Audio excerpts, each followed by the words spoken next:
মাননীয় স্পিকার, মাননীয় সদস্য একটু অপেক্ষা করুন, একজন সদস্য বোধহয় অসুস্থ হয়ে পড়েছেন।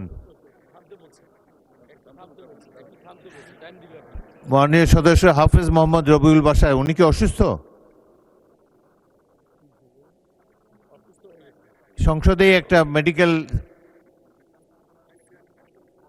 আচ্ছা এখানে একজন ডাক্তার আছে, আমরা পাঠাচ্ছি ডাক্তার। আচ্ছা ডাক্তার যাচ্ছে ওখানে। ডাক্তার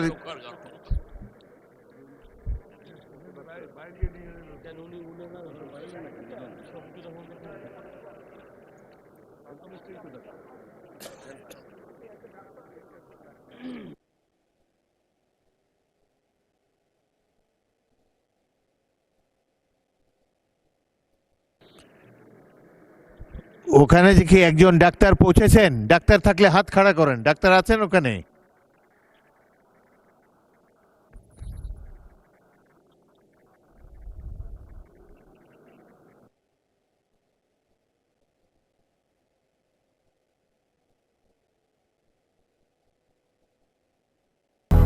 দুইশোর বেশি সার্ভিস ও ফিচারে লেনদেনের সব বিকাশ অ্যাপে সম্ভব।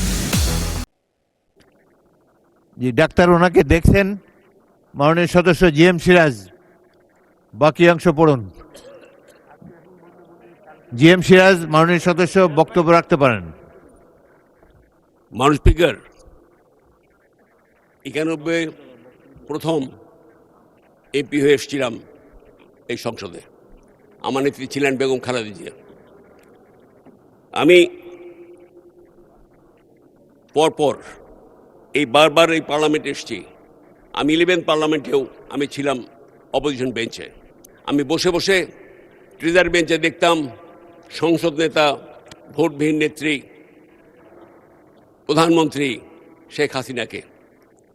আমি দেখতাম তার বচনে, তার বডি ল্যাঙ্গুয়েজে যেন একটা নাগিনী বসে আছেন। মাননীয় স্পিকার, একই সাথে আমি ভাবতাম যে ওই চেয়ারে ট্রেজারি বেঞ্চে যখন বেগম খালেদা বারবার প্রধানমন্ত্রী বসছেন, তাকে দেখতাম একজন দেবী বসে আছে। মাননীয় স্পিকার, শুধু দর্শন নয়, তার পার্সোনালিটি, তার প্রজ্ঞা, তার সাহস, ধৈর্য, আত্মবিশ্বাস, দৃঢ়তা সব কিছু মিলে পার্লামেন্টকে আলোকিত করে রাখতো বেগম খালেদা জিয়া। মাননীয় স্পিকার, আমার ওই 11 পার্লামেন্টে আমি উল্টা দিকে বসে ভাবতাম যে কবে আমার নেতা লন্ডন থেকে ফিরে এসে এই চেয়ারে বসবেন এবং এই পথটি আলোকিত করবেন তার মা বেগম জিয়ার মতো।